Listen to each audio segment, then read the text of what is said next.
Hey guys, it's Paul Myers, owner and lead therapist of Intentional Counseling. We're a group practice in Frisco, Texas, and we specialize in mental health. And today, I'm going to cover addiction treatment. It's just a holistic overview of how to treat addiction, regardless of what type of addiction you have. I find this extremely helpful for any type of addiction. One thing to note is here in the middle, I have discipline, and so with addiction, this percentage of discipline that you're relying on to beat the addiction is actually the percentage of relapse. So if I'm relying on just raw discipline to beat my addiction, 100% discipline there, then I have a 100% chance of relapsing, right? So every addict I've ever met tries this first. They try to just raw discipline their addiction, and they don't succeed. That just doesn't work because addiction is very powerful. It's a disease. It's your brain has been rewired, and so you're not just gonna discipline your way out of science. It doesn't work that way. And so, in fact, most addiction treatment is about submission. So we're eliminating the need for discipline, and we're submitting to all these outside sources to keep you on track, okay? So look at like every bubble that you build, you're relying on that much less discipline because you have an alternative solution, okay? So bubble one is the emotional support bubble. This is just people in your life who are not gonna judge, they're not gonna criticize, they're not gonna shame. They're just going to encourage you in your goal of being sober and breaking your addiction. And they're going to value you as a person and motivate you and encourage you. And you can just reach out to vent or get some encouragement from them anytime. This could be anywhere from 2 to 5 people. Just depends on how many you can find and how many you want to have. Second bubble is the accountability piece. Every addict needs accountability. It's just helpful. It keeps them on track.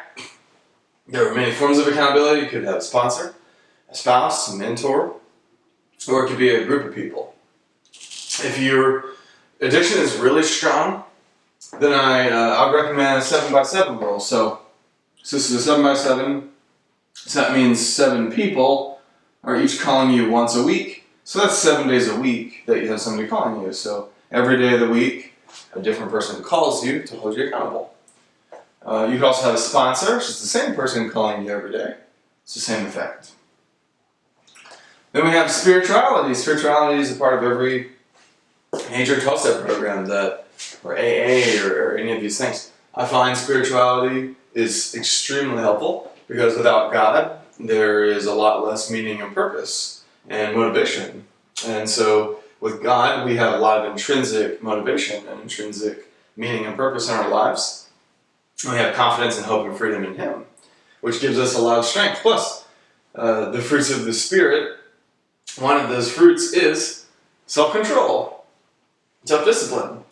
And so that comes from God. So if you have a strong spirituality, you're a strong relationship with God, you're going to get those fruits of His Spirit inside of you, one of which is self-control, which helps treat addiction. So then we have natural coping, which is like hobbies, interests, things that you do for fun, for enjoyment. Every addict will always be addicted to something. And so what we're doing is we're replacing this unhealthy addiction with a positive addiction.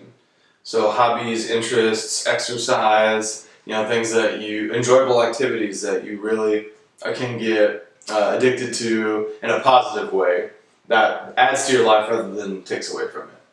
So I've seen a lot of addicts. Look at like a old Indiana Jones switcheroo, where if you've seen those old Indiana Jones movies, he takes this golden idol and he switches it out for a sandbag, and that's kind of what natural coping is. We're trading the addiction, the negative addiction, for like a positive thing to be addicted to and focus on as an alternative. Okay. And so that's a good thing, whether it's exercise or golf or music or sports or games or books or whatever, right? Just find your thing that you like, okay?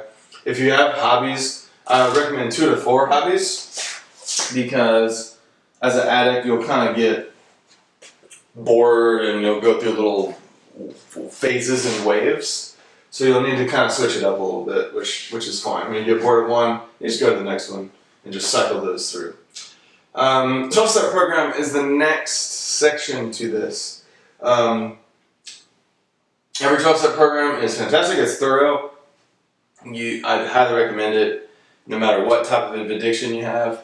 It's just beneficial. Even if you don't have an addiction, I just find 12-step programs beneficial across the board. They're fantastic at eliminating shame and guilt that addiction really tends to brew and feed, which is very unhealthy. I really don't want people living in shame and guilt. It's very unhealthy. And so we want to get that shame and guilt out.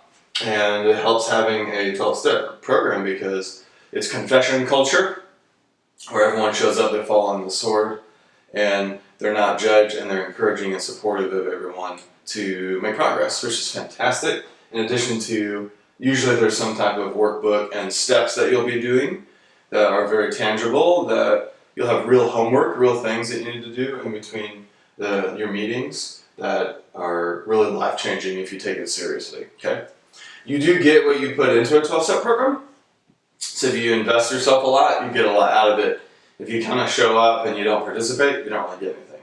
So keep that in mind. Most addicts are resistant to want to do a 12-step program because there's shame and guilt. They don't want to go get judged, and they don't want to dump all their stuff out and be accountable to others and have to show up every week. You know, it's just a lot to ask. But if you look at addiction, it's going to cost you a lot more to not go. So this is a small price to pay compared to what the addiction is going to cost you. Okay? Then we have the systems. This by far is the hardest one out of all of these bubbles. This is very difficult for people because really what a system is we're kind of cutting off your supply. Okay? So we're eliminating your ability to mess up and use. So if I am a shopping addict, cut my credit cards in half, right? Or hand my money over so I don't even have access to it. Give it to a trusted friend or family member to manage, and I don't even have access to my own money because if I have access to it, I'm going to spend it, right? If I'm a gambling addict, don't go to Nevada or don't go to Oklahoma or don't go to states where it's legal and there's casinos everywhere. If you're an alcoholic, don't go to bars and don't have friends that drink and don't have it in your home and don't purchase it in your refrigerator and don't, just eliminate your source completely. That way the temptation is gone, right? Because the addict, if it's available to you, you're always going to use it at some point because you can't be on point 100% of the time. So the times where you're weak, you're going to relapse and fall back into your addiction, even if you're good 9 times out of 10. Really, it's that one time that you're not good and you're not going to be good. So if it's 10 to 20%, that's 10 to 20% you're going to keep relapsing and never get out of it. So most addicts rationalize and justify their addiction. Oh, I'm not addicted, and I can quit anytime, and I haven't gotten a DUI, and I'm still held a job, and I only do it on the weekends, or you know what I mean? And I've gone before without it. And so they kind of rationalize it and justify it in their minds, this classic addict thinking. And really, they're still addicted. So just because you went 9 times out of 10 with no problems doesn't mean it's not a problem. Because all it takes is that one time to have a really bad episode and a lot of damage in your life. So systems are there, knowing that you're not going to be on point 100% of the time. And the times where you're weaker or struggling or down, you have that system in place to really help you. And so it is hard to limit freedoms and cut off independence, but sometimes that's the very thing that is the difference between getting sober and not. And it's worth it. And again, addiction is so expensive. If you add up everything your addictions cost you, it's just not worth it if you really make a list. And so these are small prices to pay. A lot of work, but man, totally worth it. I've seen so many people overcome addiction when they're serious about making progress and making some positive change in their life. And you can do it too. or if you have a family member that has addiction, they can do it. But you have to get help and you have to submit to the process of addiction treatment. And so that's pretty much it. That's holistic. Hopefully that helps you. Hey, please leave comments below. Go to intentional-counseling.com. If you have never done therapy, please, please, please reach out to us. We'd love to help you, touch base with you. Either myself or a trained therapist at our practice can see you in person or via telehealth. So intentional-counseling.com. Or if nothing else, most of the stuff I discuss in session, I do put on these videos. And so just subscribe, and it's like some free therapy. So hopefully you'll find these helpful. And also share with friends and family. That helps us grow. And the more people we help, the better. And so we appreciate you guys watching, and we'll see you next time. Take care.